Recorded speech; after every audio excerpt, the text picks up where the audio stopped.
Hey, what's up, guys? Good morning. Happy Saturday.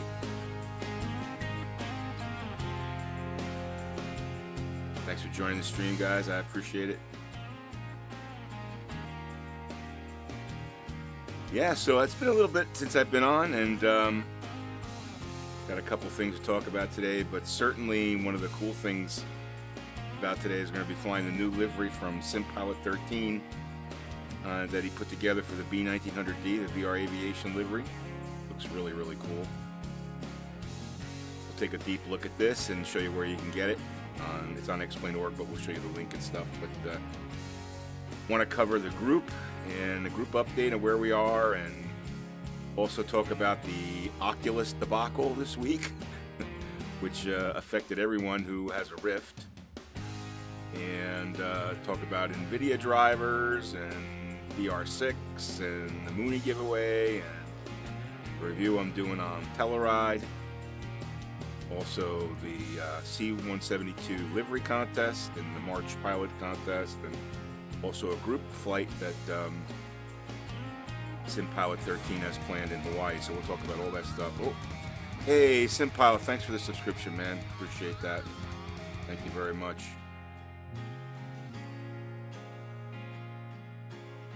Jared, how you doing? How you doing, man? Thanks for the subscription, dude. Appreciate that. Really do.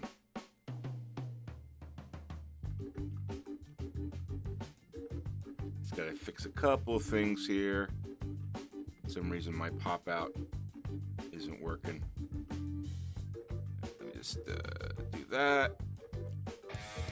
Oh, MK84, thanks for the subscription. Amazon Prime subscription. Thanks a lot, man. Or Twitch Prime, I should say. I got to get into the desktop here and pull in my my chat here. Give me 1 second, guys. The magic of Oculus. You guys can see what I'm doing here. Getting my chat all set up so I can see what the hell you guys are saying.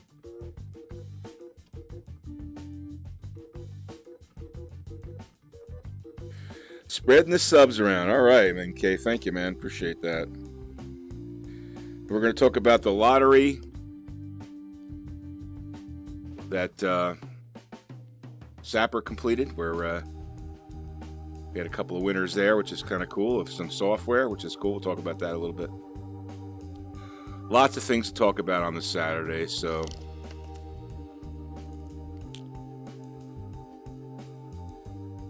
So let's get to it, man. Let's get to it.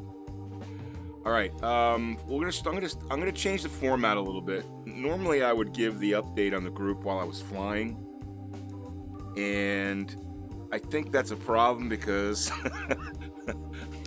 I forget what's going on in the plane, and it actually caused me to crash one time. Sapper, how you doing? Thanks for joining, man. Appreciate it. So I think going forward, I'm gonna give the update before we start to fly. That way I can concentrate on the flight and not crash the plane anymore. So I thought that would be the prudent and responsible thing to do. So we'll go over the flight plan and all that stuff too, but first we're going to go over the VR Aviation updates, and because I know everyone wants to see that stuff. So let me get to that. I'm going to turn this music off here, guys. All right, so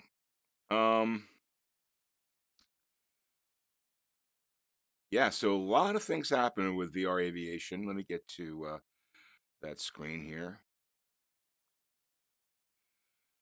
And there's our bank statement right now for March. You can see we've got 1.8 mil in assignment income, which is really nice. Our net right now is 647,000, so doing pretty well for first week, basically the first week of March, week and a little bit more. Nice rental income from our planes, netting the 62,000 and 63,000, which is nice. We did buy a plane this month. We bought a Baron for BTM, so that cost us $275, which was a great deal that Sapper found. These planes usually go for about $400. He got it for $275, which with low hours, which was amazing. So thanks to Sapper for that. FBO operations, we're doing okay. 45K, we're making money there. If you have to get repairs or gas, make sure you go to one of the VR Aviation FBOs, and there's an easy link to find our FBOs. I'm going to show you that right here. I'm going to make this a smaller link. Let me go to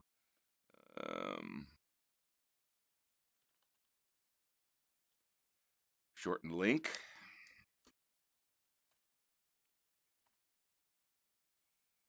And I'll give you guys this. If you guys don't have this,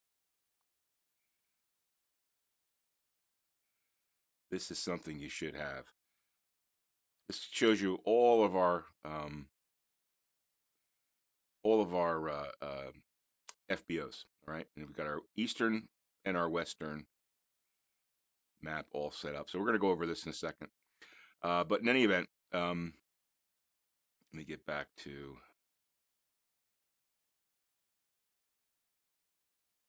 the bank statement. So yeah, doing really well with the FBOs. And all in all, a very good month so far. 48K more, and we cover basically all of our expenses. Also, we're going to talk about this in a bit. We had a nice 90K income come from the lottery that Sapper put together, which was really, really nice of him. And we'll talk about that in a second too. But in all, the group's in great shape. We're expanding. We actually bought an FBO in England, EVGA, I think it's called. I'll go over that in a second. Actually, let's do that. Let's take a look at the cash. So if we go to banking, right now we've got almost 1.3 million in cash, saving up for that big FBO. Hopefully a 3 lotter in the Northeast, or we're actually looking at another one maybe in the West. Pretty interesting one that Sapper is talking to someone about, but we'll see. But we're saving our pennies up so we can make a big FBO purchase, and that's the goal. So let's take a look at our FBOs. The ones that we added VA57, which is a 2-lotter connected in the Eastern network. Pretty nice place to fly if you want to check that out. And also we added, I don't know how to pronounce this, Benu, I guess it's Benu in France. LFGF, our first dart in the on the dartboard in Europe. A 2-lot FBO that we picked up. I think it was 175K. I think it was. Wasn't that expensive. And so we'll start there. We're going to start to build that out, which is a really nice thing. One of the things that we had planned to do, and we're going to start that. So we're also planning on selling NV47 just because it doesn't get a whole lot of action. So hopefully we can sell that for a little bit. We'll see what we can get for it, and we'll put that into building out, continuing to build out our network. So all in all, the FBOs are moving along nicely, and we're continuing to try to build that out, which is really cool. As far as aircraft, let's take a look at that. So we did add the another Baron, 219 VR. This is the one that the Sapper found. Low miles on it for 275, which was, again, a great deal. And that's at BTM. So we've got a plane that we own there. Not for sale means we actually own it. And we've got 2 Barons now that we own. Everything else is leased to us. The turn of profit, and the idea is we have rental on these, because if someone outside the group rents it, it makes the money for the group, which is nice. And if you as a pilot rent it, the group pays that rent anyway, so it doesn't eat into your your pilot fee that you get when you fly for the group. So just a way. And also having the bonus on there helps to keep the planes where they belong, even though I've always find the Charlotte plane straying a couple 100 miles away from where it is, and I end up at least once a week having to do a reposition, which is fine. Don't mind doing it. But we try to help keep them in the area of where they belong. And now that we've got the Skyhawk over there, we're probably going to move this one to France. Actually, probably if we can get a volunteer to do that. Oh, yeah, this is because right now it's an EGCC. I'm not sure how far that is from the current what is it, LFGF. But that's probably something we need to do. We need to move the Skyhawk over there, and probably put a rent on it so we can make a little rental income from non-members. So, anyway, so we're moving along nicely. I think I'd like to see us get a PC-12 at some point because I really believe that PC-12 is a solid moneymaker for not only flying, for us flying it, since you can keep the it's a 10-seater and it's pretty quick, but also for rentals you can get $6.50 an hour for it, so it's a nice rental plane. But in any event, doing well on the plane side and continuing to expand the FBO side. So all in all, really looking really good financially. And I think that's pretty much it. Unless you guys have any questions, I think that's. I mean, well, I guess let me bring up the VR Aviation. So this is the one we're looking to get rid of.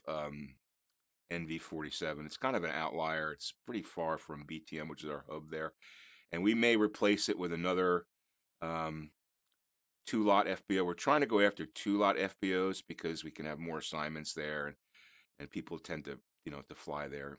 They tend to be more in path with where people are flying. So so that's going well. And on the East Coast, we're hubbing around the Delaware Air Park through 33N. We're probably going to get rid of these 4 gates at Trenton because we're renting them. And honestly, renting gates really doesn't really do you any good other than you get to create assignments. It doesn't bring any money into the group. It's whatever action happens at that FBO goes to the people that own that FBO. Plus, these guys, we were trying to buy this FBO from them, and it's kind of anyway. I don't want to get into that, but we're probably going to not renew these gates, and we'll hub around 33N until we can find a 3-lotter in this area. Right, so that's the plan there. And we have our French. I don't think we have we have to get Mike to get our the hub over in France on here too. So we'll get that on the map. All right, so that's where we got our FBO wise. All right. So any questions about that? Hopefully not. If you're interested in joining the group, just search VR Aviators on FSEconomy, and we'll be happy to take a look at your application. All we ask is that you fly 1 time a month for the group, which is pretty easy to do. And that's pretty much it. I want to show you too, we've got a couple of interesting things for you to check out on Facebook. If you go to if you're on Facebook and you search VR Aviators, we've got a great group on there called VR Aviators Group. There's almost 600 members now. Some great content, people talking about X-Plane 11, people talking about Oculus Rift, they're talking about Vive, mixed reality, Samsung, the whole gamut. All right, make sure you check this out. It's a nice resource to get to know other people that are involved with VR aviation. And also, if you're just getting started out, there's a lot of people that can help you there too. So make sure you check that out. Also, on Reddit, we've got the VR Aviators subreddit, which is a nice group, 220 people there. More informational. We've got this thread right here, which is we're keeping track of all the payware planes that are officially supported in native VR. So this is an interesting resource. Make sure you check that out and join up. Some good information there too. All right. So those are a couple of. Also, we've got. Let's see. Is that pretty much it? Yeah, that's pretty much it. All right. Oh, sorry. The last thing is my Discord, which is Bambino Games. I'm going to type this in here. Okay, right there. You hit that link right there, and you can get the Discord. If you're a member of VR Aviation, you definitely want to be part of this because we've got a thread in there talking about the general VR Aviation stuff, as well as if we need to supply FBOs, or there's going to be some good information about money making flights and stuff like that. So some good chat in there about the VR Aviation, as well as VR, and also X-Plane and all the other flight simulators as well. So make sure you check out my Discord there. All right. And we are working on a website. Mike is working on that, and his name on Discord is N1316MC. He's working on that with Quasme. They're working on a few things that are going to hopefully help us be more productive as a group and make things more fun and stuff. So we're working on putting that together. Let me see if I can pull up. Give me 1 second here.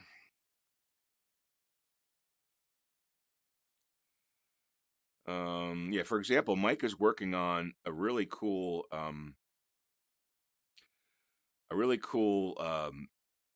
app, I guess it will, that's going to allow you to take a look at a flight before you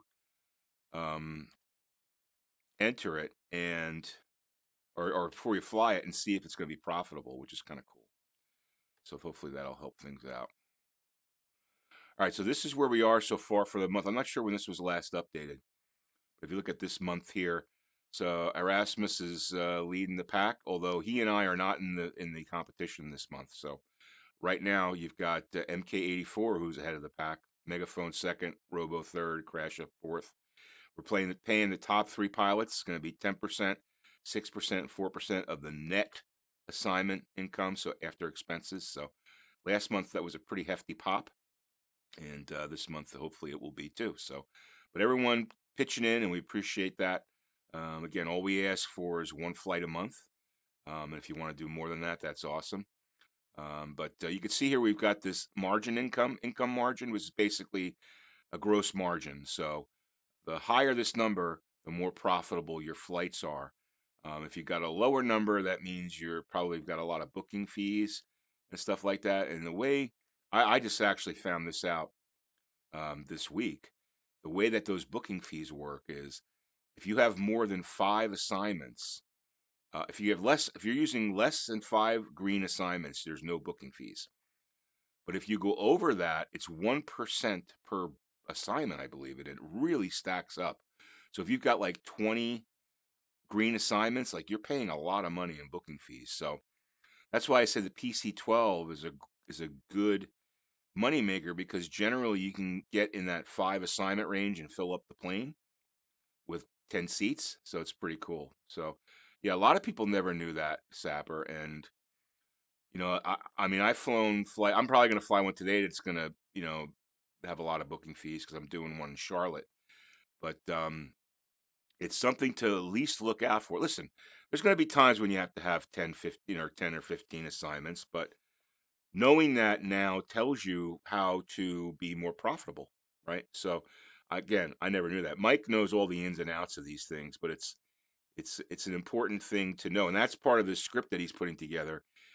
Basically, he can tell you by number of assignments and number of green assignments that you're flying, and your origin and destination, departure and destination, and also the total fee. He can tell you how much you're going to make and how much the group is going to make. So it's a nice forecasting tool. But just remember that rule: 5 or less green assignments, you pay no booking fees. Once you go to 6 assignments, you pay 1% per assignment, which is a lot. It really stacks up, adds up. So if you're flying a flight with like 30 green assignments, you're paying a crap load in booking fees. I think I got that right. Michael, correct me if I'm wrong, but I think I got that right. Anyway, that's that. So really nice job, everyone. And we're just trying to keep it fun. We're trying to keep it fun. We've got the pilots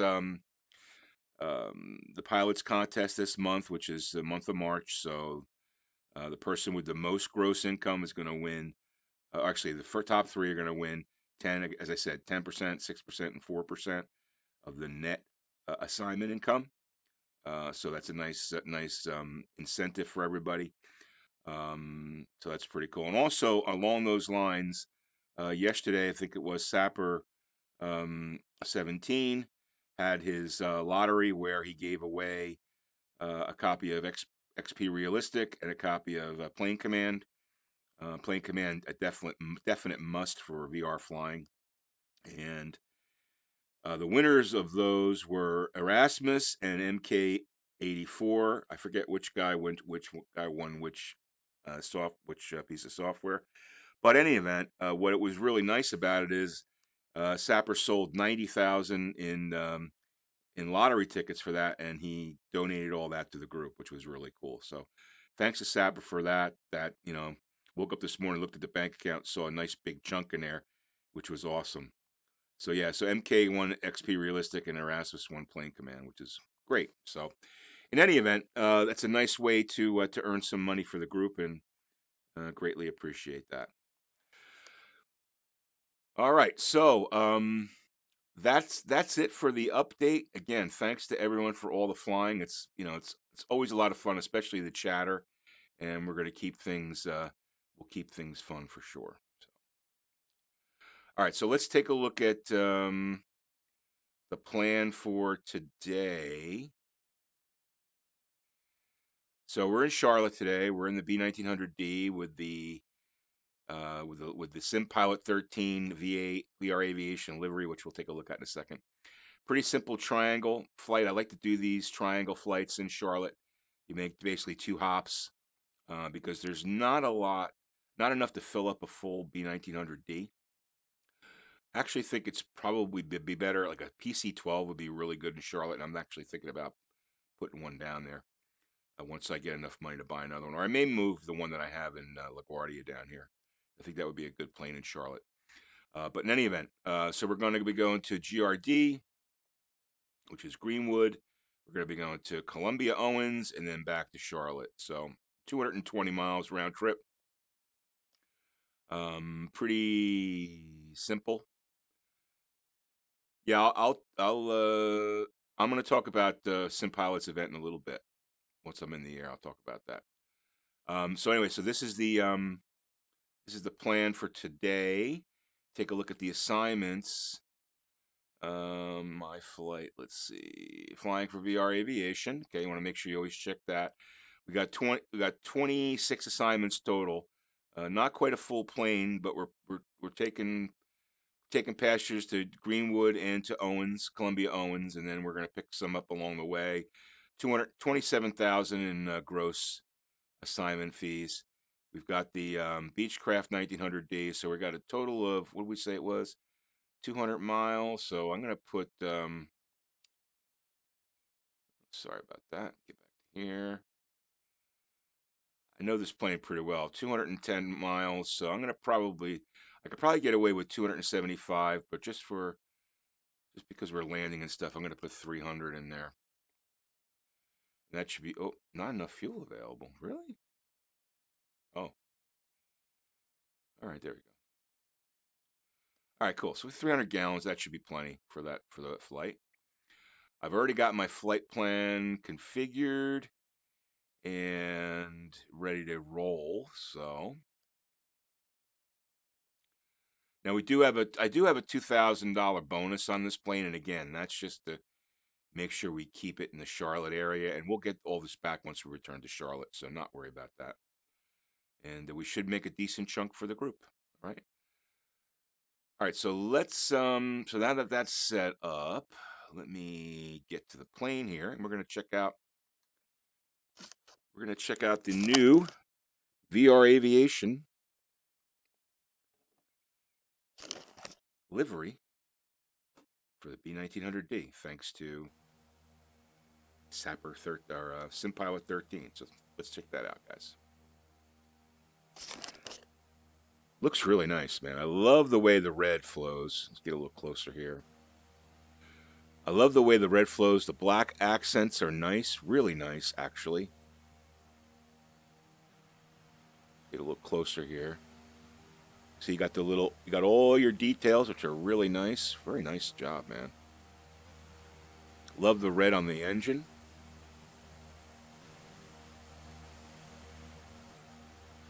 Got the VR Aviation right there. Now I know that tail piece right there, that you got to match that up. So I know that's not easy. These are not easy to do, especially the rudder. The rudder right there, 328BD. Okay, cool. The rudder right there, you got to cut that logo and put it on 2 pieces. That's not easy either. So well done, SimPilot. And he's got the the RML VR Aviation logo with the mountain on there. Really nice looking, man. Let's move our rudder there. See the good rudder moving? Nice.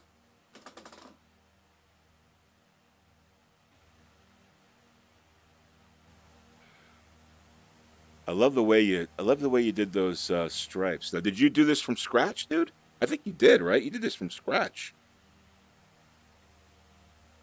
Pretty nice, man. Got a talent. More talented than me. I usually hack mine from something that's already done, although I've done a couple of that are originals. But I love the way that flows right there. That's really cool. Nice work. All right, let's take a look inside. All right. So I want to go to, let me go back here. Because you can't really teleport in these planes. Can I open this? Yeah, I can open that. But if I turn around here and I look back here, oh, it looks like your VR, it looks like the right side of the cabin, the logos are reversed, dude. All right, it's okay. I'm sure you fix that. But on the right, look at the logos on the back seat. That's on the back of the headrest. It looks awesome. It looks awesome. I love the way that looks. Really nice. Nice added touch. Cool. All right, so that's our I love it. You know, I never really got back here in VR. It's pretty cool. These are tight cabins, man. Because it's got that like elongated shape. It's like a tall cabin versus a squatty cabin, you know. Yeah, I love the seat backs. It's awesome. All right, so well done. And if you want to get this, let me show you. Okay, and let me actually put the link in the description here. If you want to get this, you can go to the X-Plane.org. Okay, and the link is right here. Copy that. I'll put this in this chat. That's how you get it right there. Okay. See, he's got his pictures up there. Looks awesome. Now, where'd you take this picture? Somewhere in Colorado, or maybe that was BTM. That's a nice picture right there. Just go back here. Hold on.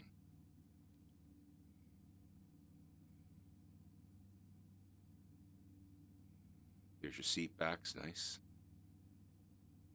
K-Jack. All right. Cool.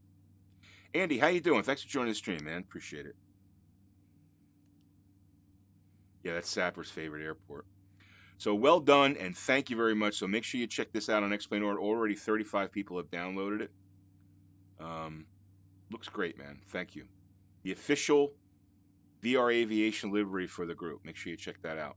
Thanks for putting that together. I know those are, especially this plane. I did a livery for this plane. It's not easy to do. So well done. Appreciate that. All right, let's get in the air here, and I've got a couple other things I want to talk about. Let's see here. All right, so I'm all set as far as. Well, let me get in the plane here. So I want to get to.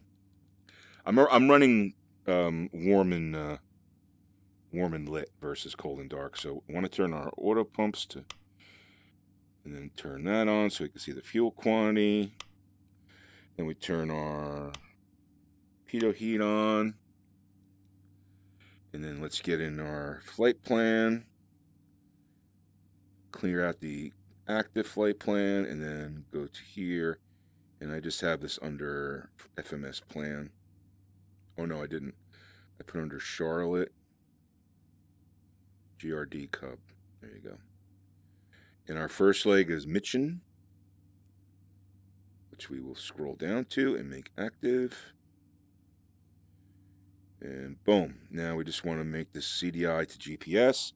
Always go over here and I hit this mode button just to make sure the compasses are synced up.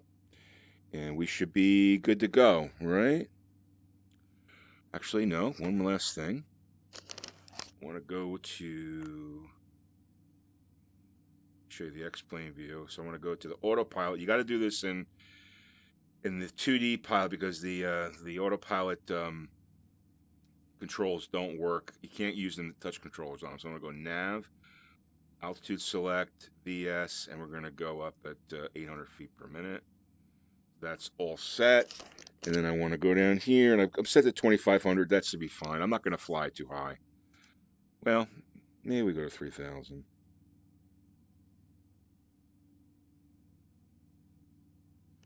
Go to 3,000. All right, and set our flaps to full. Well, yeah, I think full will be good. And then we got to make sure we get FSEconomy loaded up. So that's going to be plug-in, FSEconomy, login, start flight, boom. That's all good. And we've got our flight in there, only 14 passengers, so. But this will still be a moneymaker. Not a completely, totally, amazingly profitable moneymaker, but it'll be a moneymaker.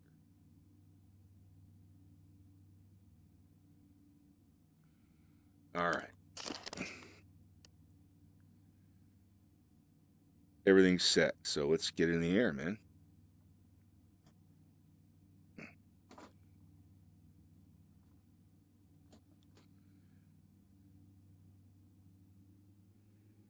Gonna make sure we don't overcook our props.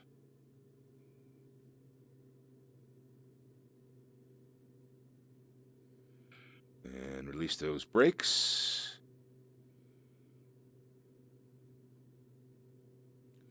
We're running X-Plane 11.11.20 VR6, the most current release of beta. This is a beta release still. They have not made it generally available. And rotate.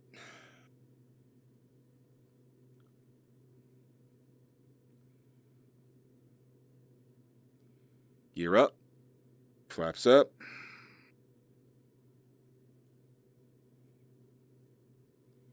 Nice smooth flight.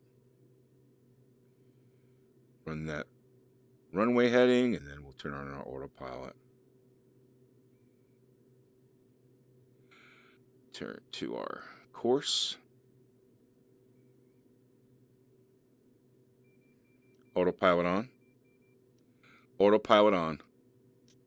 Autopilot on. Autopilot already off. No. Autopilot on. Autopilot on. There you go. So now we'll pick up our GPS coordinate, and we should climb to 3,000.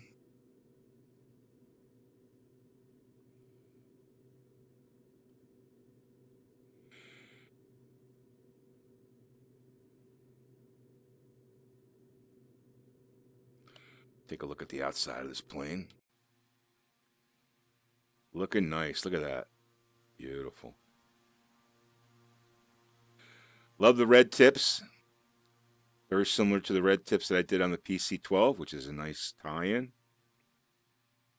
But it's got its own uniqueness about it, which is really nice. Love the little red on the top of the tail there.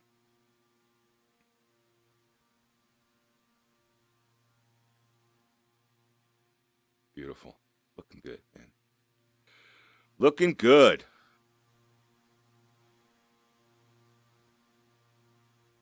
Especially in VR, it looks awesome.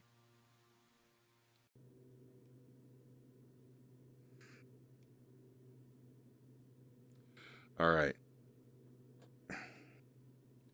Thanks to SimPower13 for putting in all the work to get that done. We're all going to share that, which is great. All right, we're coming up to 3,000 here, and we've got 71 miles to go. Yeah, about 71 miles to go, so got a little time to talk here. So, yeah, so I wanted to talk about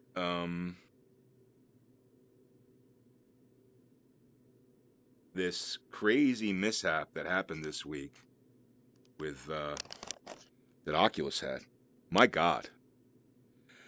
I mean, I don't know a lot about, I mean, I know enough about it to understand what it is. So basically it was a Windows security certificate, which you have to renew every once in a while. I don't know how often you have to renew them, but I know you do have to renew them for applications. Otherwise, every Windows 10 machine in the world will not let your application run if it doesn't have a security system, and it just protects against malware and stuff like that.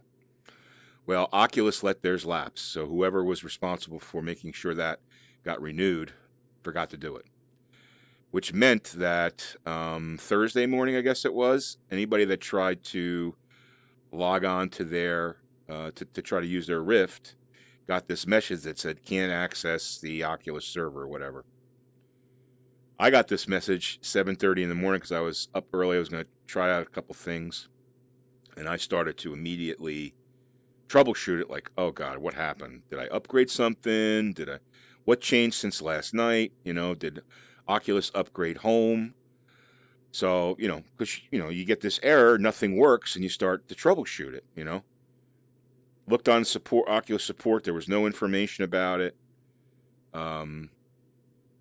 Did some research, said, okay, and it was, you know, these were posts from like last year and stuff, like months ago. Oh, if you have this problem, you know, reinstall the software and do a repair. Okay, well, I did that, and that didn't work. Okay. Try to stop and start the Oculus server process. Well, I tried that. Didn't work. Okay. So now it's going up to like 8:30. It's like an hour. I'm an hour into this troubleshooting. And I'm saying, what the hell's going on? So I open it, and I'm searching, and there was no posts about this problem yet anywhere. So I open a ticket with Oculus. And Oculus gets back to me in about 20 minutes, and they say, do all the things that I had already done, right? And I said, well, obviously, when I opened the ticket, I told them I had done these things already. You know, reinstalled and repaired, and also tried to stop and start the server. But of course, they didn't pay attention to that, and they suggested that I do those again. So I replied back and said, I already did those things. You know, it's got to be something else. And before I could get a reply back from them, I happened to see, I forget where, some post someplace saying something about Oculus not renewing their certificate. I'm like, what? And I said, uh-oh. Let me try to just change the date. And I changed it. This is before I, you know, I think it was before I had seen it anywhere. And I just changed the date, and it worked. And I was like, okay. Then more and more I started to see notes pop up here and there, posts pop up here and there about the certificate issue. And again, now I get a reply back from Oculus, and they're still telling me to do other stuff, like I have a singular problem. And I'm saying to myself, how do they not know about this issue, right? So then, of course, it explodes, right? And it starts to really it snowballs on the web. And basically, you know, there's posts all over Facebook. There's posts all over VR or Reddit. And I actually posted in a few places because a lot of people didn't know, and they were asking what they should do. And, you know, the answer was either take the chance by rolling back your date, which is not always the best thing in the world to do, or wait for the fix. And the reason why you don't want to roll your date back is because Windows 10 has a lot of things that are date dependent, especially updates and stuff like that. So, you know, if you roll your date back a month, you could potentially screw things up, apparently. So I won't pretend to know if that's true or not, but my thought is that Windows is delicate enough or fragile enough that you don't want to mess around and cause problems, right? So I quickly turned my date back to the current and decided to wait for the fix. So basically, you know, Oculus took a long time, probably about 4 or 5 hours before one of the founders, Nate, and I can't remember his last name. It was interesting because it was his 666th tweet. He tweeted out that we know there's a problem. We're working on a fix. Stay tuned. That's all he said. And there was no details, right? And, you know, now you've got the more tech-savvy people rolling along, telling people about, you know, what the problem was, and you've got the less tech-savvy people saying, what the hell should I do? My Rift doesn't work. So finally, I guess it was probably about 6 hours into it, at least 6 hours after I discovered the problem, all right? This problem could have happened, it probably happened at midnight, right? Because that's when the date changed. So finally, Oculus sends out a tweet that says they're aware of an issue with the certificate renewal. Hey, Coop, how you doing? And Boeing engineer, Mike, how you doing? Thanks for joining, guys. They sent out a tweet saying that they were aware of what the issue was and that they're working on a correction, right? So it took a long time for Oculus to recognize and to tell their users that they had this problem. Now, I work for a software company. I understand software is complicated.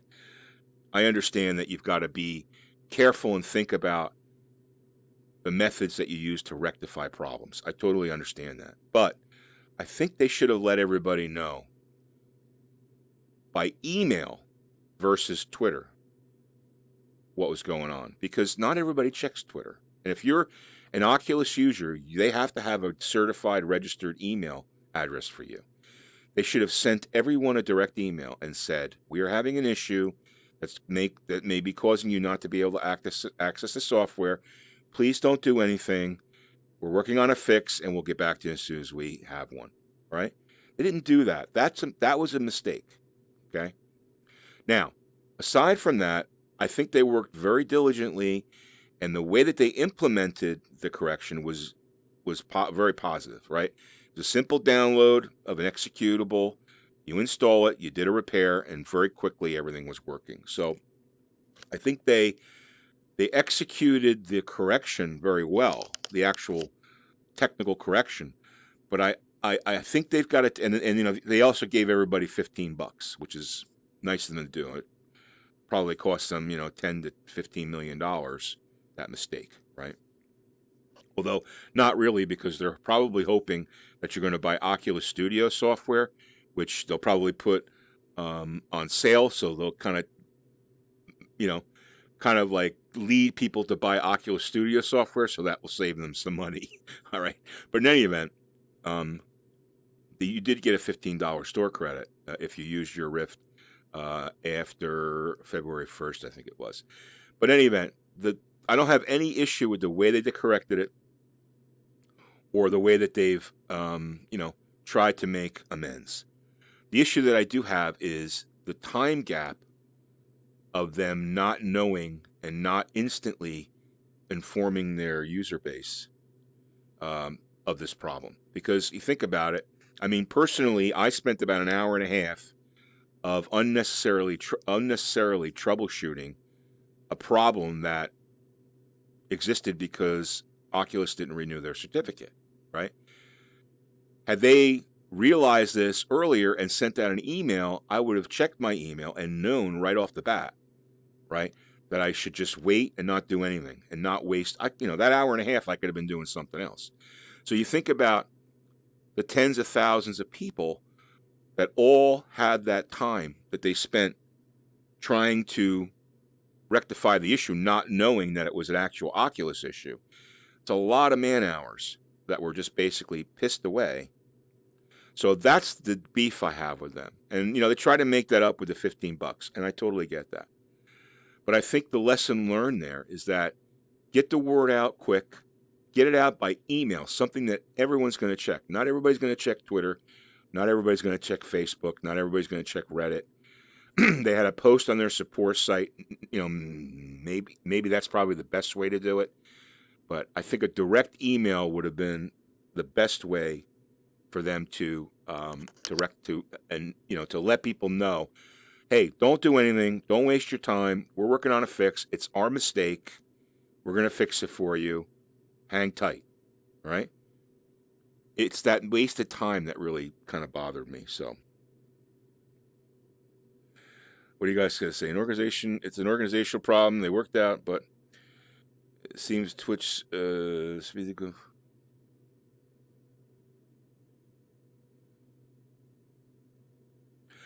I didn't get the $15 yet, Mike. So I think they said within a week.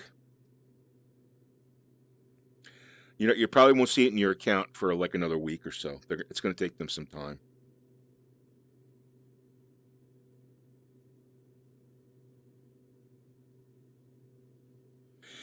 Yeah, I mean, I understand what you're saying, SimPilot. Twitter is the global place, but you know, not everybody thinks to check Twitter.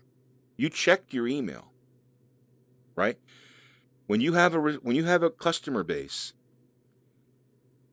social media is not the way to communicate with them. An important information. If you have an important information to get out to your customer base, the only way to do it is email. Because they have a registered email for every single customer that they have, a verified email address, and that's how they know they can inform everybody. That's what they should have done. Yeah, as Andy said, I think they said within 7 days. So, I mean, you know, honestly, I didn't need their $15. It's nice of them. They didn't even have to do that. If they had come out with a notice at 7 a.m. or 8 a.m. or 9 a.m. that said, hey, stop what you're doing. Don't mess around with it. Just wait and we're going to fix it. That would have been enough for me. It's the time that I spent, you know, wasted time that I spent troubleshooting. And I'm not bitching here, you know. Everyone has problems. I get it. Whoever was responsible for doing that was asleep at the wheel. You know, there's been some posts, oh, they should fire the guy, this, that, and the other thing. I don't know. People make mistakes, okay? For all I know, it could have been something automated that Microsoft screwed up. We don't know. It could have been a Microsoft thing. But that aside, I think it's the communications with your customer base that's the thing that they really kind of screwed up here, you know? Get the word out via email, right? Because every one of us that has a Rift is going to check your email, right? Within that hour and a half, I would have checked my email and said, important notice from Oculus. Blah, blah, blah, blah, blah. We're working on a fix, you know? Rather than everyone think, you know, not freaking. Well, a lot of people were freaking out about it. I wasn't really freaking out about it. I was, again, miffed because I spent wasted time with an issue. And what really kind of miffed me was that the support person that I was talking with on email didn't know about the problem at like 10 o'clock in the morning. That kind of really bothered me. And I actually sent an email back. Hey, you might want to check with your management, okay? Because you've got a major issue with your security certificate. And then I got a note back that said, "Oh, we're checking with management. Please be patient. Blah blah. You know, more like thank you for letting us know. Blah blah blah blah blah." So maybe it's a new support person. I don't know, but I just think that something like that, you know, in today's world, it's very easy. I mean, how many people work for Oculus? Let's just say 200 people, okay? How hard is it to make sure everybody in the company knows something instantly? Not hard, right? Email, text, whatever. You have a mechanism so that everyone in Oculus knows immediately what the problem is, right? Again, the whole idea here, and I'm going to get off this now because I feel like I'm beating the horse. The whole idea here is to save the wasted troubleshooting time, right?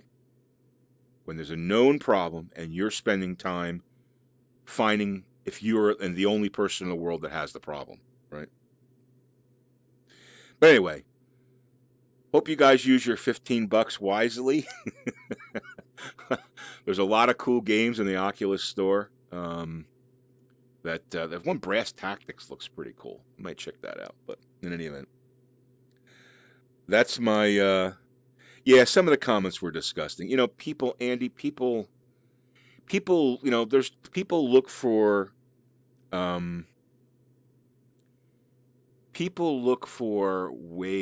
opportunities to vent their frustration with being miserable people. That's the way I look at it, you know. I mean, there's a lot of, it's trolling, as you know. It's like they look for these opportunities to be miserable.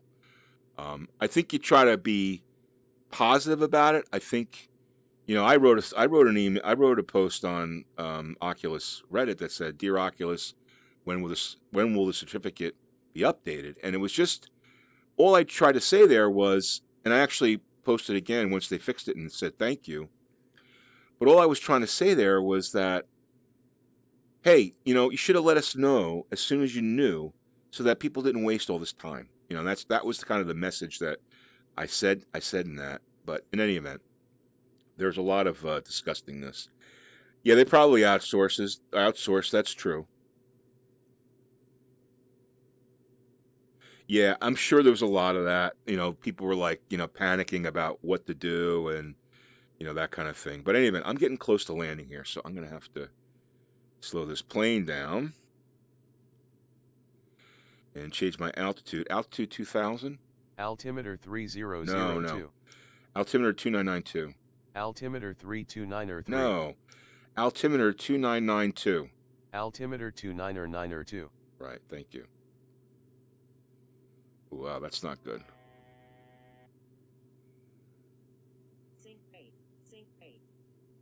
Okay. Altitude 2000. Altitude 2000 feet. All right. Let's just do this. LNAV hold. LNAV already off. Autopilot on. Autopilot on. Autopilot already off. Autopilot on. Autopilot on. All right, there you go. Anyway, thankfully they fixed the problem.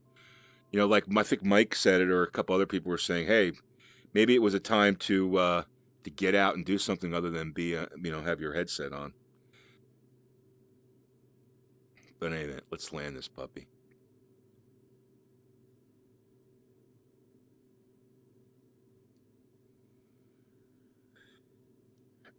Let's go down here.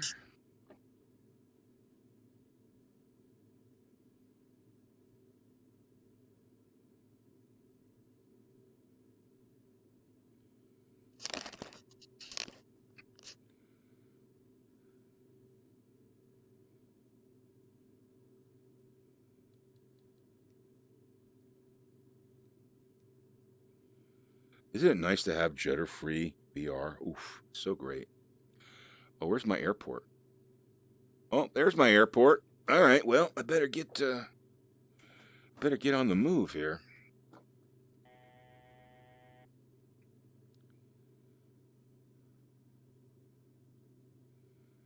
We're slowing her down.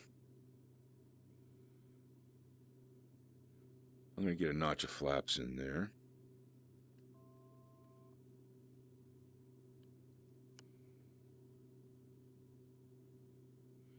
Really smooth. You know what I noticed is that when you're looking forward through the windshield, it's really, really smooth, right?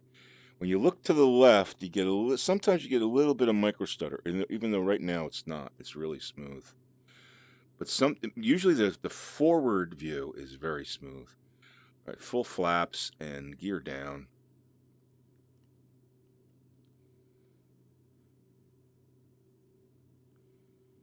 Getting that B1900D on the ground. SimPower 13's been flying this plane a lot. I was watching one of his streams, and he says he loves landing this plane. I love landing this plane.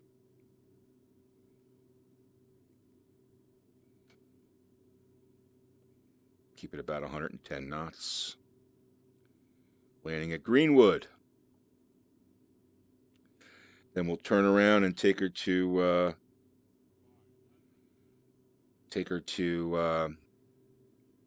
Columbia Owens. But I tell you, since we have VR6, it's a lot smoother to land. Makes it a lot more realistic.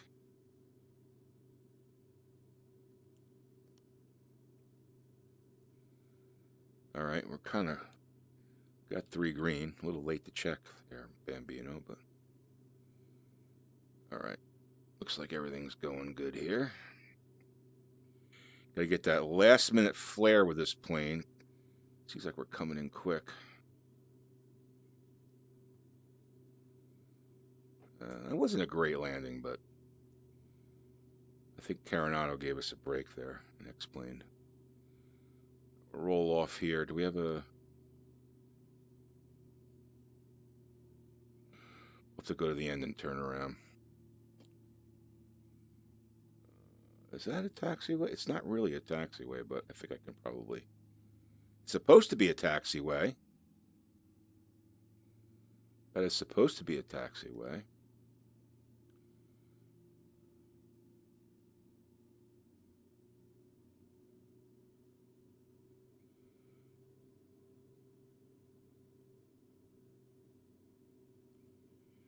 Can I fly Paderborn? I'm not sure what you mean there, Awake JC.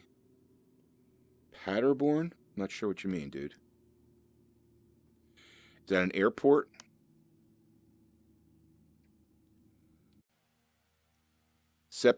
Set parking brake.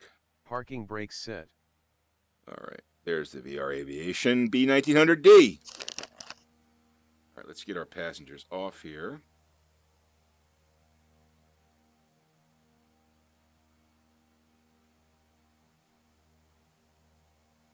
There's the flight.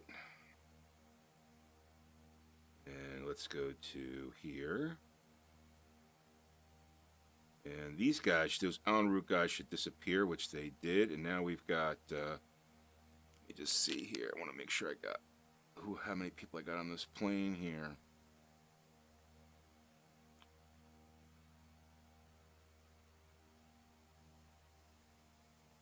So it looks like we're not going to be able to fit everybody. Let's see. Who do we, let's see, GRD. We're at GRD, so we're not. We got 3 that we can't fit. This guy, that's fine with me. So we'll release him. Well, I could release these afterwards. We got a full plane. We'll go with that. All right. We got 227 gallons, plenty of fuel. Let's hit that start button. Now these should be en route, which they are.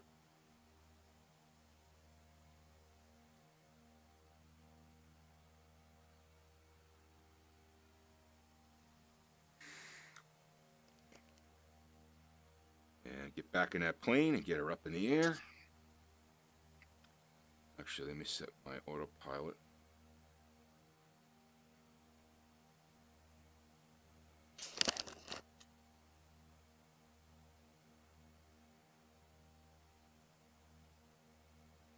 We'll take a look at all the financials when we get to the end there. All right, back in the plane. Altitude 3,000. Altitude 3,000 feet. All right, let's get our taxi on here. Nice smooth movements.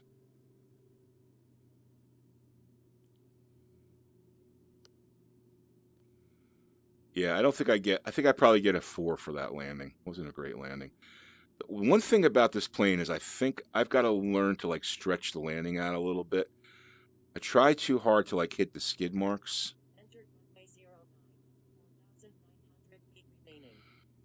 And I think I've got to stretch it out. So this next landing, I'm going to try to stretch it out a little bit. All right, so we're good to go. We've got our GPS set. I'm going to get flaps to full. Got everything good to go here. So let's get off the ground. Bring it up to 35. Release those brakes. Looking for about 100. Well, actually, we could probably.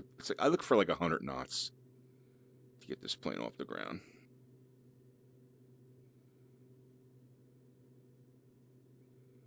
And rotate. We got a full plane here.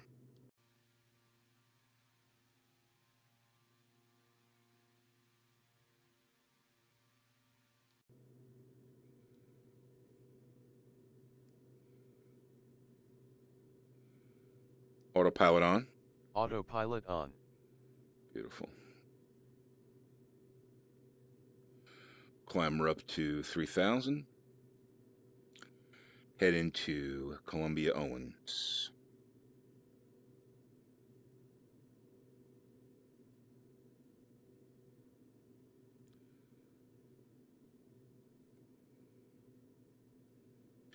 Yeah, so that ends the saga of the. I'm sure HTC was probably jumping for joy. You have to imagine they checked their certificates.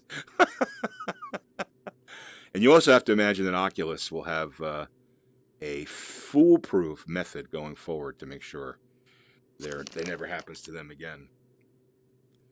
So anyway, I also want to talk about Nvidia drivers. There's been some, I've seen some, actually I think Sapper had the problem, where the more current drivers, Nvidia drivers, have a negative effect on Oculus Rift. And actually, there is a recommended version of the Nvidia driver, which is kind of drives me nuts. But if you look at this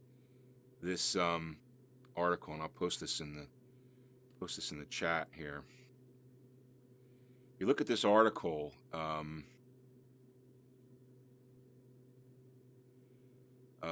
Oculus warns against using Nvidia's latest drivers. This comes March 7th, okay? And they're basically saying to use 388.59, okay? And if you look at this driver, hopefully this will come up here. This thing came out in July, okay?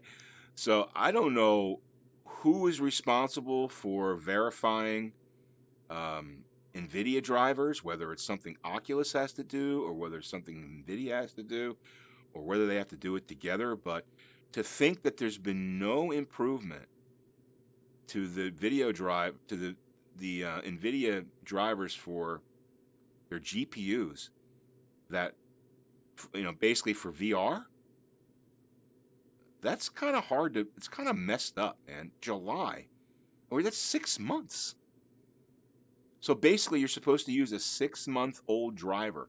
So that means if you have other games that you play, right, other things that you do that require more current drivers, like I would imagine, like if you play, let's say, Fortnite, one of the most popular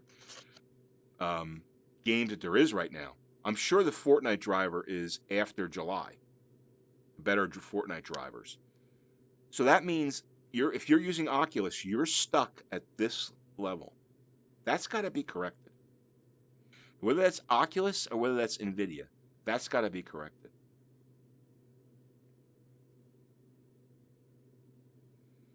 When you wipe your bottom, do you sniff the toilet paper? So, if so, what does it smell like?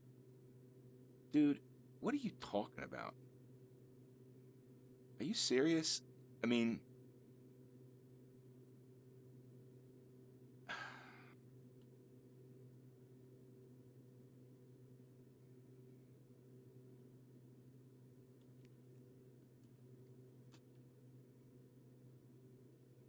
you're out of here, dude. It's ridiculous. Let's see. Stayed out of Oculus issues, felt bad. You think a VR6 is going backward? We'll talk about that in a second, Crash. So, I mean, I've got to... I don't know what the problem is here, but you can't... Something has to be done with this. You can't tell me that I have to use a 6-month-old driver. 7-month-old driver. That's the best one to use for VR. Whose problem is that? Is that Nvidia's problem or is that Oculus? Something's got to be looked at there, right?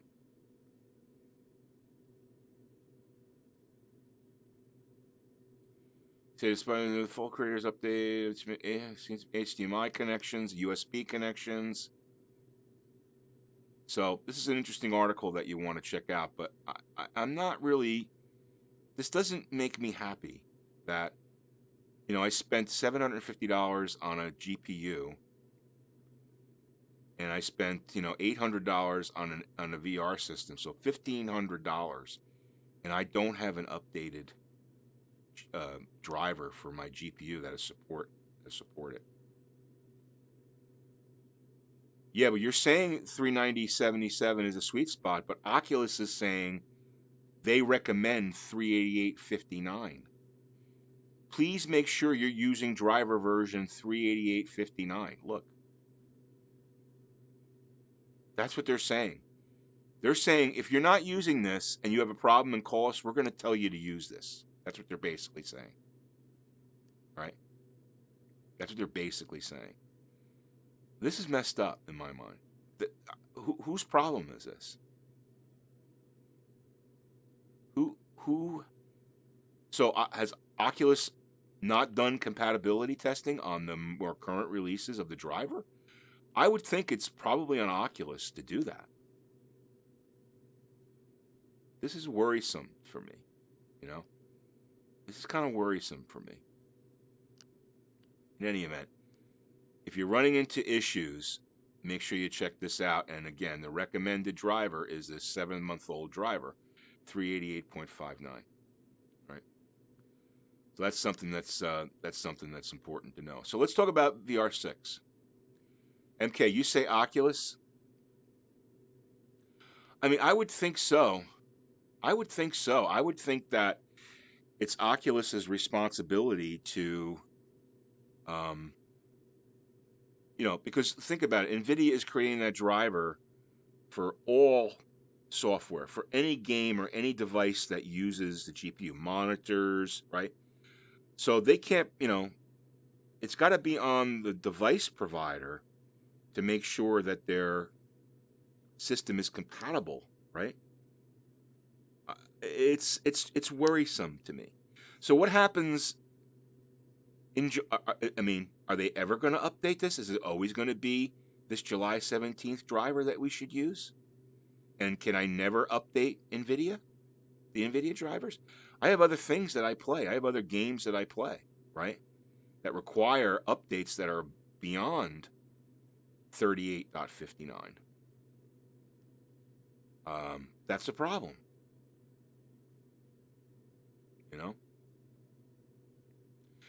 You spent all day yesterday testing each one after I found the issue. You need to work on Nvidia and update their drivers to current.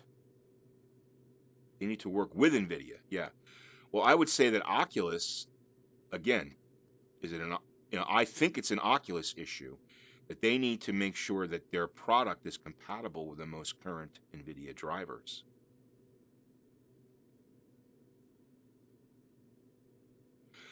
I agree with you, MK. They do break from time to time, and you don't always want to run the most current. I think I'm at 397.7. I haven't gone back to 388.59. Okay, I haven't had any issues, but now I'm wondering whether I should go back because maybe it'll run better. But this is a problem that I don't think that we as Oculus Rift users should just say, okay, sure, I'll run a 7-month-old driver. I don't think we should. I don't think this is acceptable. I just don't. I think it's something that we need to make a little bit of a stink over. But in any event, so now VR6. So Crasher, you're talking about VR6, and you're saying that you think there's a. Now, are you using Rift or Vive, Crash? I can't remember.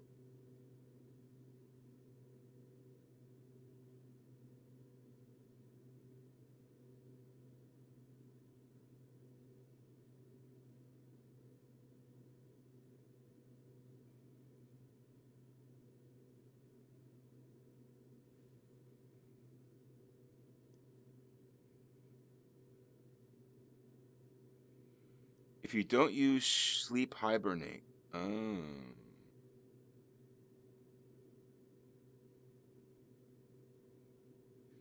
All right, SimPilot, take care, man.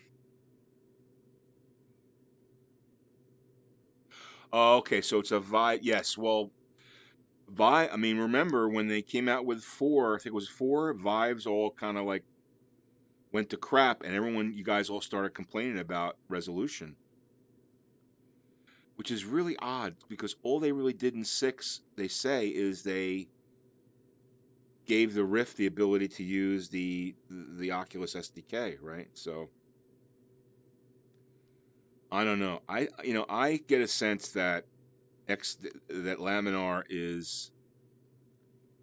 I get the sense, and I think you guys are too, that Laminar is. They're experimenting with VR.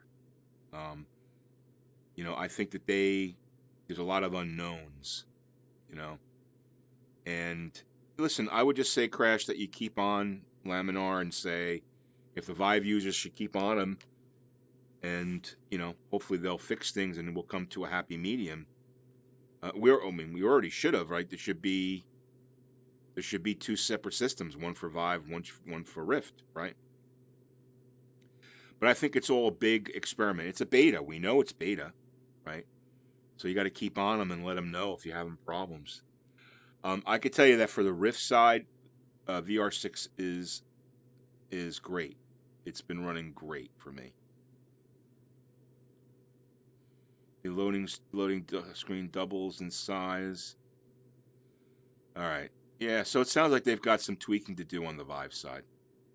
And I'm sure you let them know about it and that they're aware of it.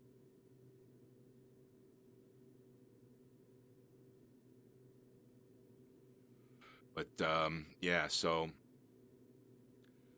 like I said, I think Laminar. Think about where they started, right, in Christmas.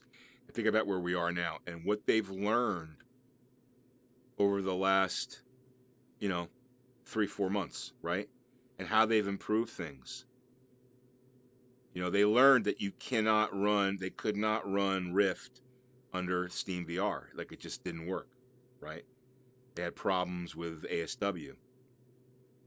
And they learned that they had to tweak things better to get ASW to work properly. So there's a lot of learning going on here, and I think that as VR experiment, you have to remember that we're still kind of experimenting with VR. Even Oculus is still in beta, right? When we kind of lose sight about it. I'm not sure about HTC, but I think Steam VR is still considered in beta. But I know Oculus Home, even the old Home, not the Dash 2.0, was still considered beta, right? So, if you're using VR, you're still in this beta world. You can't kind of lose sight of that, and it's going to be tweaks and problems here and there that, and it's good that you're working on it to prove it, because you want to help. And that's great. That's the way to do it. And I try to do the same thing. Like, if I have a problem, you're trying to explain to them and show them what you know so that they can use that to make things better. I think the massive improvements that they made in Oculus have been unintended consequence in the Vive. Well played to LR4. Yeah, I think they're really trying to support. It was originally I think that Chris did his development on Vive, right? So, I'm sure they'll come around and fix things. I'm sure that they will. Actually, I gotta land here. Damn, get in this plane and land this plane. Where's my? Uh-oh. I think my airport's right down there. So I got a problem. I'm gonna have to enter the pattern here. Slow this plane down.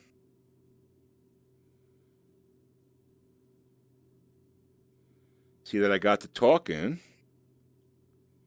And I forgot I got to land right there. Look how smooth we are flying right now. It's awesome. Right along that runway. Okay, right along the highway. So that's pretty easy. So I can fly out here.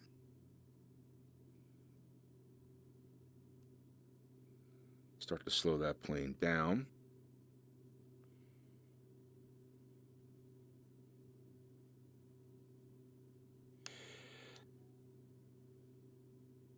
Set heading bug 160. Heading 160 degrees. All right. Set heading 150. Set heading 150. Heading 150 degrees. All right.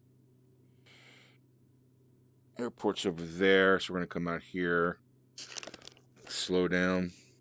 Yeah, I know, I missed my... It happens to me a lot, MK. I start yapping, BSing, and I forget to look at the GPS. It'd be great if you had like an audible when you were like 23 miles away from your destination. So that you could it would tell you, beep, beep, beep, beep, start looking at the plane, jackass, even though you should be anyway, right? But we'll get this down.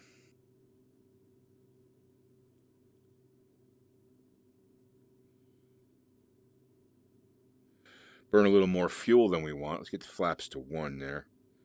Get a little bit more lift. And that should be far enough, I think.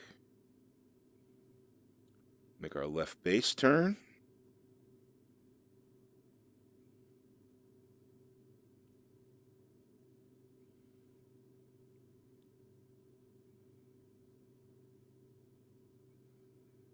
This is why you got to do patterns.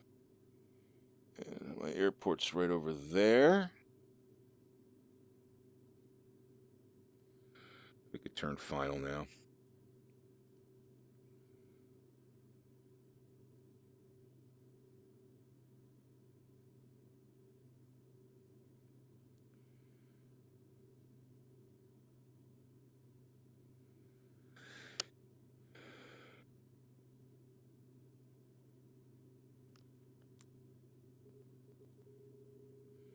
There's the marker. Let's just zoom in here and see where our runway. Boom. All right, let's get full flaps.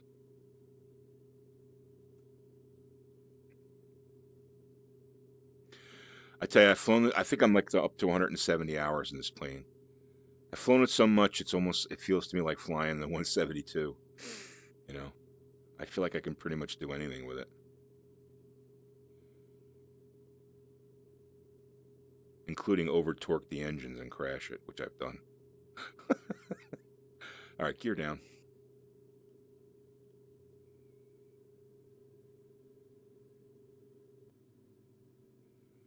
Let's see. 3 green on final. Set that trim up a little bit.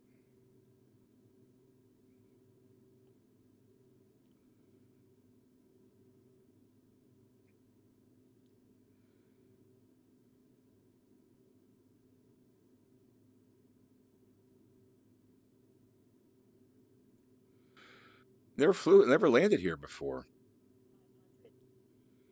Tiny little strip there. Nice approach though. Are those I guess those are train tracks.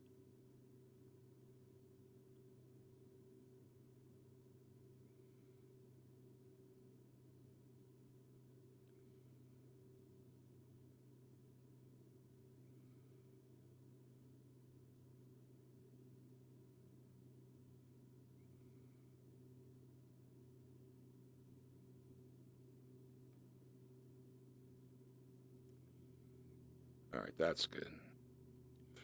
I would stop right there. Just take off this way. That should be enough runway for us. Set parking brake. Parking brake set. Thank you. All right, let me get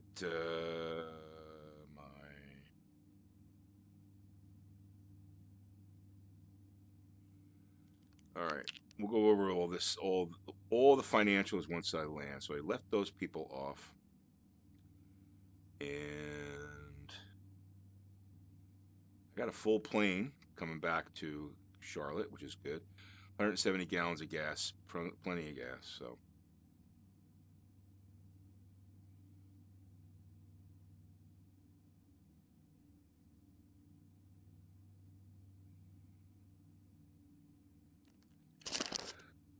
Let's see, what's my altitude? 3,000. Good. Let's see.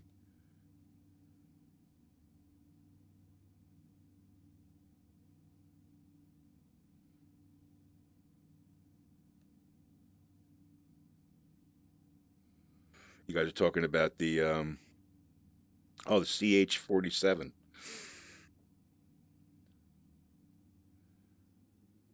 All right, let's get this bird in here. One more leg.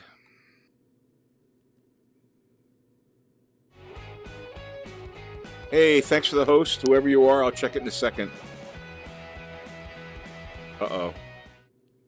Oh, we should have enough runway here. Playing risky here. Woo. There you go. All right, rotate. Gear up, flaps up.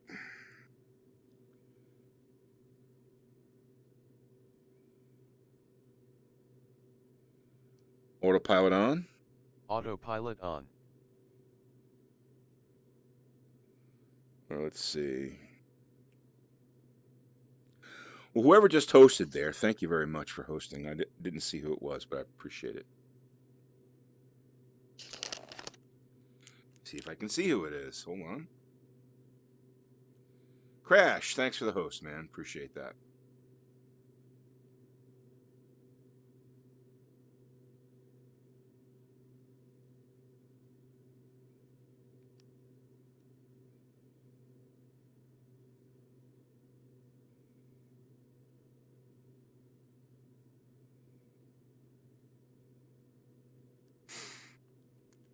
Yeah, so the one thing I just wanted to say, the last thing I wanted to say about VR6, especially, this is more for the Rift users, because I know, Crash, that you said you've got some issues with the Vive, and there's some issues with the Vive. But for Rift users, I think I posted this in VR Aviators last week. It's almost like, let's just forget the tweaking.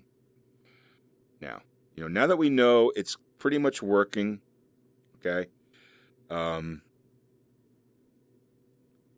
For Rift users, if you follow the video I put up, it's pretty simple. Set your settings, depending on your graphics card, from medium to high, okay? You want the debug tool at no more than 1.5 super sampling, and that's for 1080 Ti. So if you got less than that, you want to go down. You don't want to go to 2.0. I made the big mistake there, and the problem there is that it uses up too much VRAM, and it affects X-Plane 11. So 1.5 for a 1080 Ti is fine, okay? And then set your ASW to auto, and that comes from Chris Serio, all right? Set it to auto and let it fly, all right?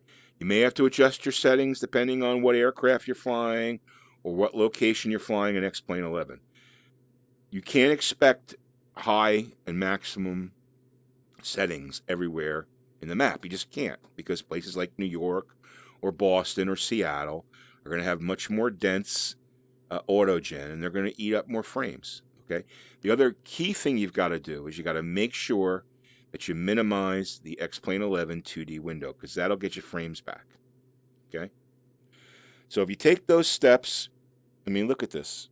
It's pretty damn smooth. Once in a while, I get a little micro stutter here or there, okay?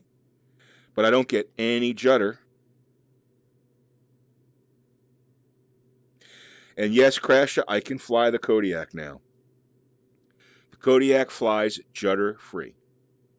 In fact, I was going to fly it today, but since SimPilot did the livery for the B1900D, which we see right here, I thought this would be more appropriate to show this off, this work of art off. So, yeah, the Quest Kodiak is fine. Now, it's fine judder-wise, but they still have some problems with their plane in VR, because sometimes when you load it, like there's no floor, or it's missing the panel, or some things are missing. So they still have some issues. The developers got some issues to make it VR compatible, but I've not had any judder, and that's on high settings, which is great.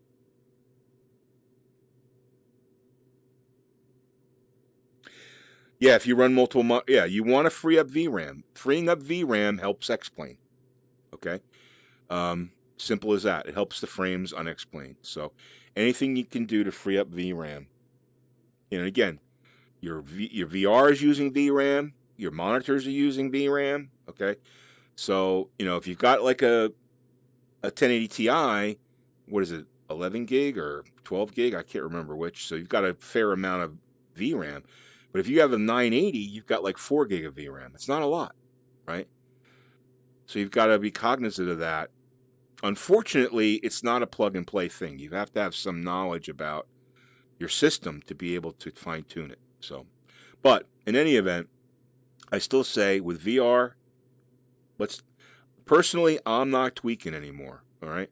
I'm not using Fly with Lua. I'm not using the 3J FPS thing. What I don't like about that is, one, I had issues with Fly with Lua, and number two, when you set that up, you get this ghosting of buildings, so like they look like ghosts until you get closer to them and they build out, and I just don't like the way that looks. So I don't use Fly with Lua, and I don't use the 3. And if you're going to use it, fine. I'm not saying it's bad or good. I don't use that stuff. I just go plain vanilla X-Plane 11 VR. And for me, look out the window there, pretty smooth. I mean, you get the micro stutter here and there, but let me tell you, it's nowhere near the stuttering you got when you're using Fly Inside. At least for me, I was getting stuttering all the time with Fly Inside. It's nowhere near that. It's completely smooth, so I'm very happy with that. So a couple other things to talk about. So I've got the Mooney M20R giveaway. Go on my YouTube channel, Bambino Games, and look for that video. You can sign up for free and win the Advanced Flight Modeling Mooney. Those kind folks were kind enough to sponsor a giveaway, and we're giving away the MR20 Aviation, which is a really nice plane in VR. They actually came out with an update last week, which improved quite a lot. In fact, both planes now, the 2 and the 3, you're able to control the yoke with a touch if that's your thing.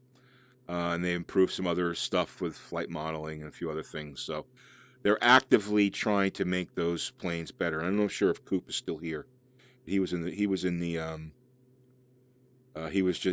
chat before. But make sure you check out the giveaway. And again, thanks to Coop and the folks at Advanced Flight Modeling for sponsoring that. It's a great plane. I love flying it. We have one at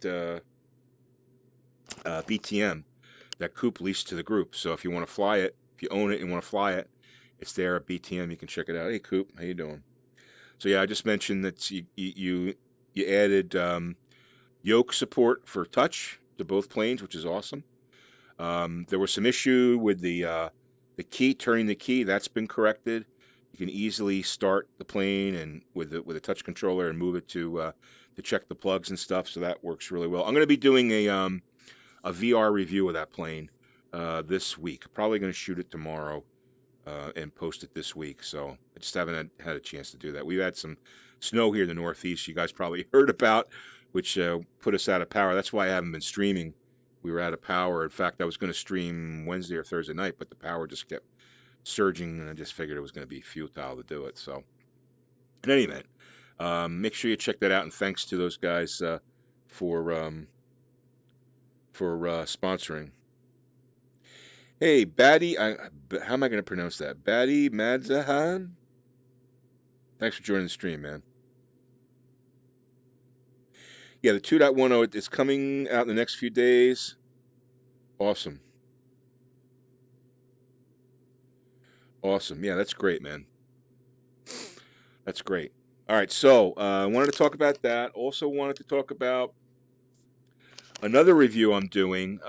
Xcoder, who is the creator of the Telluride high-definition scenery, which is available on X-Plane.org. I think it's $20, $19.95. He's done a high-definition scenery creation for the Telluride Airport in Colorado, which is a magnificent airport to fly in and out of. And he was kind enough to give me a copy of that for review. I've actually already done the review. I'm in the process of editing it, but I will tell you that it's fantastic. It's basically, he's got an autumn scene, which all the mountains around the airport. You know, if you know this airport, it's on a plateau surrounded by, I guess it's the Rockies. Okay. He's done detail work on the airport itself, right down to like the asphalt, poured asphalt to fix the cracks on the tarmac, which is really cool, with tie downs that have tires on them, and he's got a replica of the real FBO building or terminal building. You go inside the building, there's people in there. Did a really, really nice job of this. So you've got the fall scenery, but if you change the calendar on X-Plane, okay, and to the winter, like in January, it actually turns to snow. So it's a snow-covered airport. Now, the runway and the taxiways are all plowed, so you can obviously, take off and land. But it's a snow-covered area, and there's ski lifts. There's ski areas with ski lifts. Now, the ski lifts reported, as according to the Xcoder, are animated. I think there's some issues maybe with VR, them working on getting those animated. But in 2D, I'm pretty sure they're animated. So you actually see the ski lifts working, which is pretty cool. And there's animation at the airport and stuff. So it's really, really nicely done. And again, I'm going to be publishing a review on that probably early next week as well. So make sure you check that out, though. It's Telluride scenery on X-Plane.org. Really, really nicely done. And one of my favorite airports. In fact, I've got this idea. I'm not sure what you guys think about this, but I was thinking about doing this series called Pattern Work at Cool Airports, right? So basically, I'll take an airport like Telluride or like Catalina, or like St. Bart's, or Princess Juliana, or some of these cool airports, like these iconic airports, and just do patterns there, you know, just to show the scenery and stuff like that. So it's going to be a series called Cool Patterns, pattern work at cool airports. So I'm thinking about doing that. I thought it might be a fun thing to do. But Telluride with this scenery would definitely be part of that. It might be the first one I do. So make sure you check that out. We also have the C172 livery contest. If you're interested in creating a livery for the stock C172, a VR Aviation livery, I know we've got 3 or 4 people, I think, working on them. I think the deadline is March 10th, if I remember correctly. Is today March 10th? Oh, today's March 10th. Actually, it might be the deadline. Let me just see. Kind of got away from me. Let me just check here. Is the deadline today? Got so many things. I know I have this in the announcements.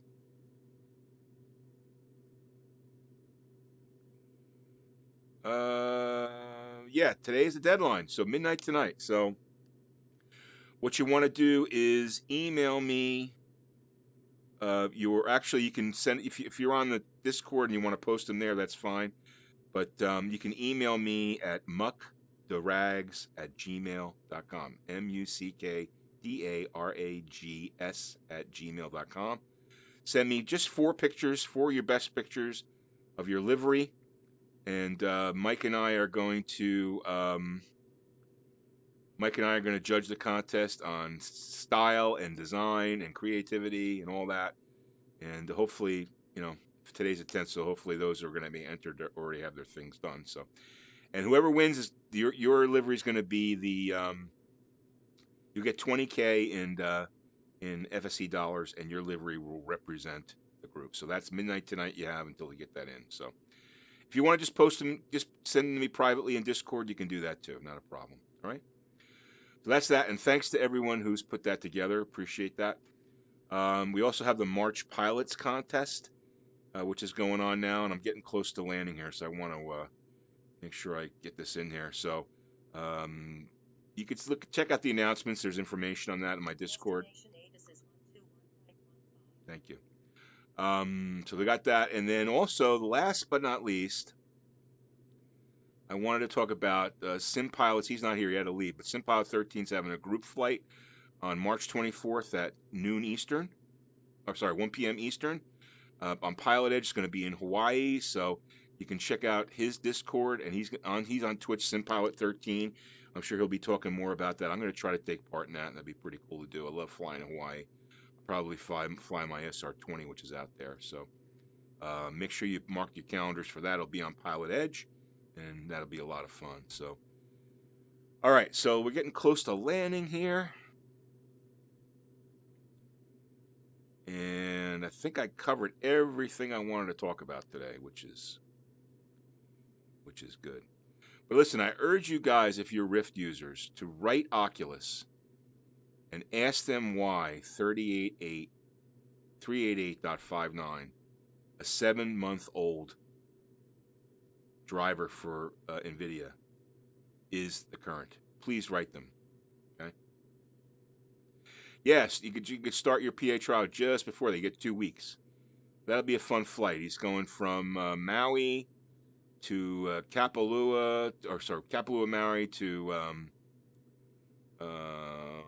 Molokai, and then to Lanai, and then to Hana, and then back to Maui. So it looks like it's going to be right around the Maui area. So that should be fun. Looking forward to that, checking that out. All right, let me get in the plane here. Get this baby landed.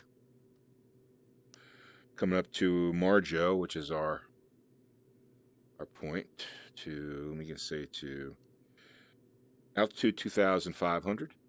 Altitude 2,500 feet. All right, let me get this plane down a little bit.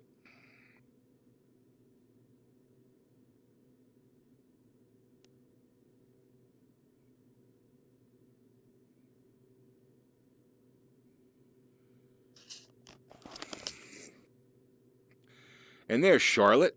I'm actually thinking about retiring in this area. Right over there is Lake Wylie, okay? And Lake Wylie is a really cool lake. There's a North Carolina and a South Carolina side to Lake Wylie. It's a really, really nice area. Great houses. Your housing dollar buys a lot of, I'm used to living in the Northeast, so it's very expensive here. But the housing dollar buys a lot there. So I'm seriously thinking about looking at that as a place to area to retire. All right, there's our runway.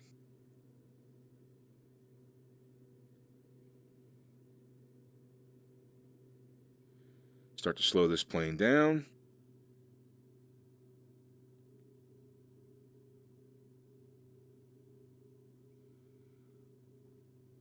Get these people home, see how much money we make.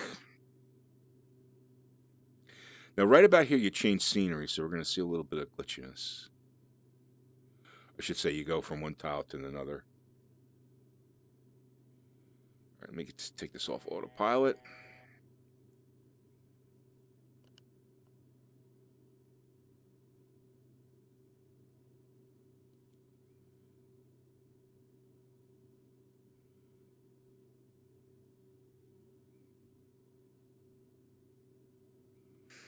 All right.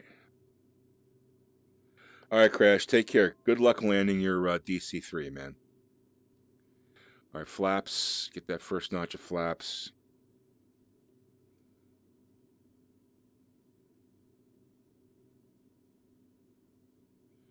Gear down.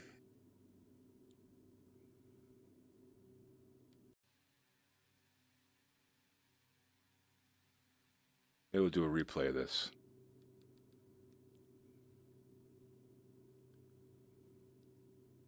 Second notch of flaps.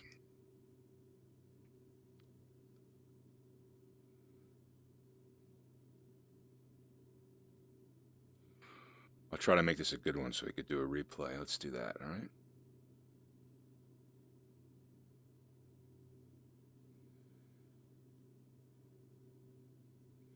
Some sort of construction going on down there. All right, let's see here.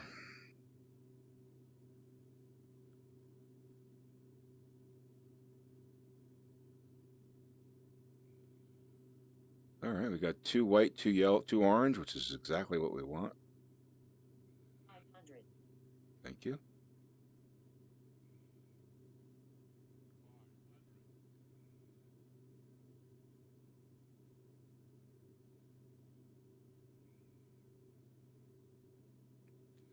Just going to try to stretch this landing out. Let's get my trim up a little bit. Usually have that nose down too much. Trying to keep it around 100 knots.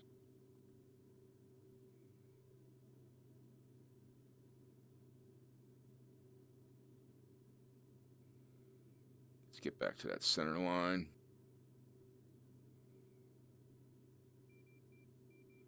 There's that marker. Not sure why they have that there. I mean, if you don't know where you are right there, then let's get that plane, flare her out. That's a little better. That's a nice smooth one. Okay, good. Clean up the flaps. We're gonna stop right on the runway. Okay.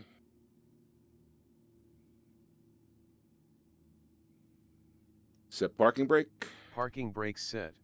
Come on. Takes a little while sometimes for that parking brake to set. I don't know why. It's weird. There you go. All right, so let me get this. Let me get FSEconomy squared away. We'll take a look at the numbers last, okay? Take a look at those numbers last. And I want to do a replay. So let me get back in the plane here. And I want to go outside the plane. I want to go up here.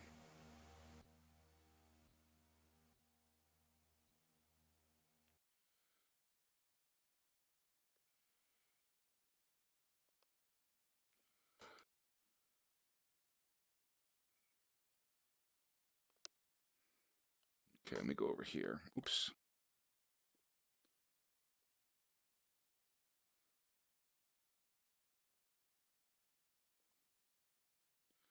All right, that should be good. Let me go to replay. Rewind that baby. See the plane go backwards here. The plane's over there. Take a little bit of time. There it goes.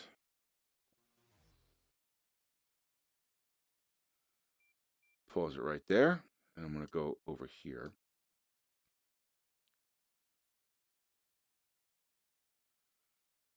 That should be good. Let's go to play. There she is.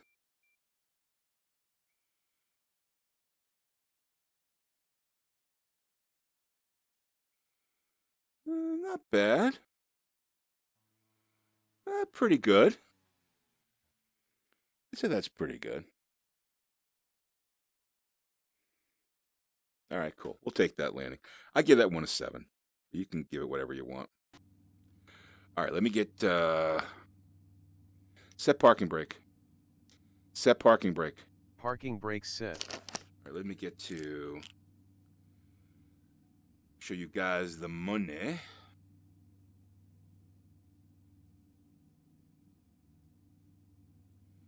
And if we go to,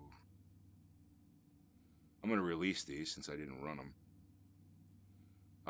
We go to banking and we go to logs, VR Aviation.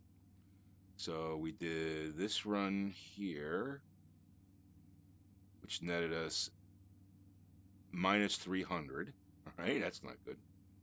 But this one here, which netted us 1,000, so we're at $700.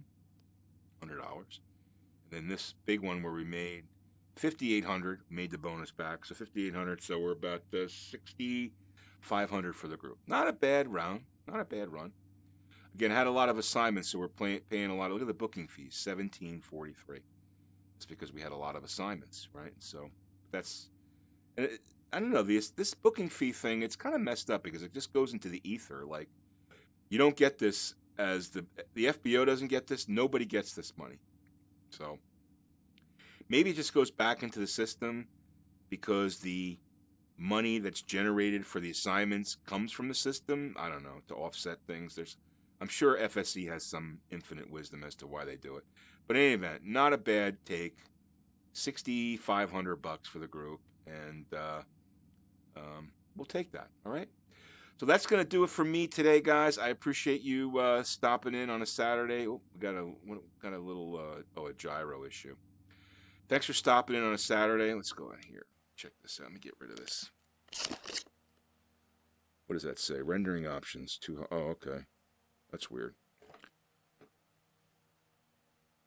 Get that plane there so you can take a last look at the VR Aviation B1900D. Well, thanks for stopping by, guys. I really appreciate you guys checking the stream out. If you're watching this on YouTube, make sure you hit that like button and subscribe to Bambino Games. And thanks for the follows and all the subscribes on Twitch here. I appreciate that. And we'll be back soon, guys. Have a great Saturday. Take care.